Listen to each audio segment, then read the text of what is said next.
মুসা আলাইহিস সালাম তো একটু বললাম না ফিজিক্যালি খুব স্ট্রং ছিলেন, থাকে না বডি বিল্ডার, সামনে গিয়ে কথা বলে সরো পানি দিতে দাও, তখন মানুষ একটু মূল্যায়ন করে না।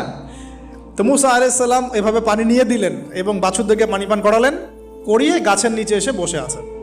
বসে বসে তিনি দোয়া করছেন, এই যে দোয়াটা তিনি দোয়া করছেন, রব্বি, একটা নেক কাজ করলেন, নেক কাজ করলেন না, মানুষের উপকার করলেন, নেক কাজ করে এসে গাছের নিচে বসে দোয়া করছেন, আল্লাহ এখানে তো আমার খাবার পানি বাসস্থান কিছুই নাই, আমি কি করব?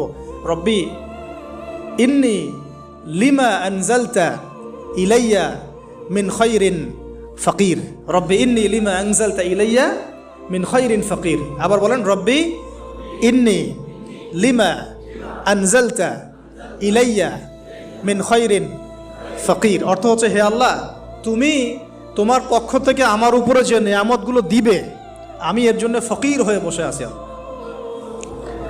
অর্থ বুঝে পড়বেন ভাই, নামাজ রোজা